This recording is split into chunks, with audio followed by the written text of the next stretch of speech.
ಬಹುಕೋಟಿ ವಂಚಕಿ ಐಶ್ವರ್ಯ ಗೌಡ ಕೇಸ್ಗೆ ಸಂಬಂಧಪಟ್ಟಂತೆ ಡಿಕೆ ಸುರೇಶ್ ಇಂದು ಇಡಿ ಮುಂದೆ ಹಾಜರಾಗುವ ಸಾಧ್ಯತೆ ಇದೆ.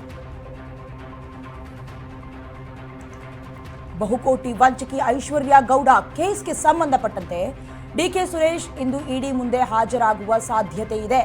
ಮಾಜಿ ಸಂಸದ ಡಿಕೆ ಸುರೇಶ್ಗೆ ತುಸು ಸಂಕಷ್ಟ ಎದುರಿಸಬೇಕು. ಇವತ್ತು ಶಾಂತಿನಗರದ ಇಡಿ ಕಚೇರಿಯಲ್ಲಿ ವಿಚಾರಣೆ ನಡೆಯುತ್ತೆ. ಜೂನ್ 19ರಂದೇ ವಿಚಾರಣೆಗೆ ಬನ್ನಿ ಅಂತ ನೋಟಿಸ್ ನೀಡಿದ್ರು, ಸೂಚನೆಯನ್ನ ನೀಡಿದ್ರು. ಇಂದು ವಿಚಾರಣೆಗೆ ಡಿಕೆ ಸುರೇಶ್ ಹಾಜರಾಗುವ ಸಾಧ್ಯತೆ ಇದೆ. ಇನ್ನು ಬಹುಕೋಟಿ ವಂಚಕಿ ಐಶ್ವರ್ಯ ಗೌಡ ಕೇಸ್ಗೆ ಸಂಬಂಧಪಟ್ಟಂತೆ ಅದರಲ್ಲೂ ಕೂಡ ಸುಮಾರು 14.600 ಇಷ್ಟು ಕೆಜಿಯಷ್ಟು ಚಿನ್ನವನ್ನ ಅಕ್ರಮವಾಗಿ ವರಹಿ ಈ ಜ್ಯುವೆಲರಿಯಿಂದ ಅವರ ಸ್ನೇಹಿತೆ ವನಿತಾ ಐತಾಳ್ ಅವರ ಹತ್ರ ಏನು ವಂಚನೆಯನ್ನ ಮಾಡಿದ್ರು. ಇದಕ್ಕೆ ಸಂಬಂಧಪಟ್ಟಂತೆ ಈ ಹಿಂದೆಯಿಂದ ಕೂಡ ತನಿಖೆಯನ್ನು ನಡೆಸಲಾಗ್ತಾ ಇದೆ.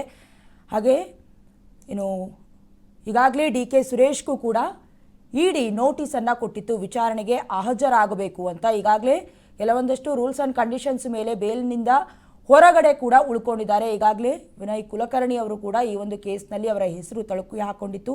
ಅಂದರೆ ಕೆಲವೊಂದಷ್ಟು ಕಾರನ್ನು, ಐಷಾರಾಮಿ ಕಾರನ್ನು ಐಶ್ವರ್ಯ ಗೌಡ ಗಿಫ್ಟ್ ಆಗಿ ನೀಡಿದ್ರು ಅನ್ನುವಂಥ ಕಾರಣಕ್ಕೆ ಇನ್ನು ಇದೇ ವಿಚಾರವಾಗಿ ಡಿಕೆ ಸುರೇಶ್ ಅವರ ತಂಗಿ ಅಂತ ಹಲವಾರು ಕಡೆ ಹೇಳ್ಕೊಂಡು ವಂಚನೆಯನ್ನ ಮಾಡ್ತಾ ಇದ್ರು. ಬಹುಕೋಟಿ ವಂಚನೆ, ಅದರಲ್ಲೂ 14.600 ಕೆಜಿಯಷ್ಟು ಚಿನ್ನವನ್ನ ವಂಚನೆ ರೂಪದಲ್ಲಿ ಪಡ್ಕೊಂಡಿದ್ರು ಅನ್ನುವಂಥ ಕಾರಣಕ್ಕೆ ಈಗಾಗಲೇ ಅರೆಸ್ಟ್ ಮಾಡಲಾಗಿತ್ತು. ಜಾಮೀನಿನ ಮೂಲಕ ಹೊರಗಡೆ ಬಂದಿದ್ದಾರೆ. ಆದರೆ ಡಿಕೆ ಸುರೇಶ್ ಮಾತ್ರ ಈ ಹಿಂದೆ ಕೂಡ ನನಗೆ ಇರೋದು ಒಬ್ಬರೇ ತಂಗಿ ಐಶ್ವರ್ಯ ಗೌಡಗೂ ನನಗೂ ಯಾವುದೇ ಸಂಬಂಧ ಇಲ್ಲ, ಈ ಕುರಿತಂತೆ ದೂರನ್ನ ಕೂಡ ನಾನು ರಿಜಿಸ್ಟರ್ ಮಾಡಿದ್ದೀನಿ ಅನ್ನುವಂಥ ಹೇಳಿಕೆಯನ್ನು ಕೊಟ್ಟಿದ್ರು. ಈ ಹಿಂದೆ ನೋಟಿಸ್ ಕೊಟ್ಟಿದ್ರು ಕೂಡ ಕೆಲವೊಂದಷ್ಟು ವೈಯಕ್ತಿಕ ಕಾರಣಗಳಿಂದ ಅವರು ಕೇಸನ್ನು ಹ್ಯಾಂಡಲ್ ಮಾಡೋದಕ್ಕೆ ಅಥವಾ ಕೆಲವೊಂದಷ್ಟು ವಿಚಾರಣೆಗಳಿಗೆ ಹೋಗೋದಕ್ಕೆ ಆಗಿರಲಿಲ್ಲ. ಆದರೆ ಇವತ್ತು ಸಂಕಷ್ಟ ಎದುರಾಗಿದೆ.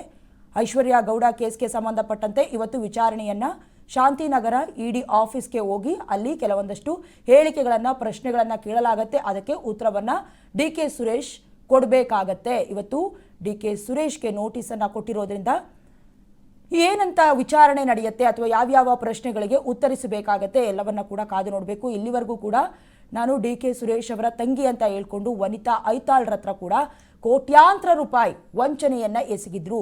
ಈ ಕಾರಣಕ್ಕೆ ಜೈಲು ಪಾಲಾಗಬೇಕಾಗಿತ್ತು ಅವ್ರ ಗಂಡ ಹರೀಶ್ ಗೌಡ ಸೇರಿದಂತೆ. ಅದಾದ ಮೇಲೆ ಜಾಮೀನಿನ ಮೂಲಕ ಹೊರಗಡೆ ಬಂದಿದ್ರು ಕೂಡ ಇಲ್ಲಿವರೆಗೂ ಡಿಕೆ ಸುರೇಶ್ ಹಾಜರಾಗಿರಲಿಲ್ಲ. ಇವತ್ತು ಇಡಿ ಅಧಿಕಾರಿಗಳ ಮುಂದೆ ಹಾಜರಾಗಬೇಕು, ವಿಚಾರಣೆಯನ್ನು ಎದುರಿಸಬೇಕಾಗತ್ತೆ.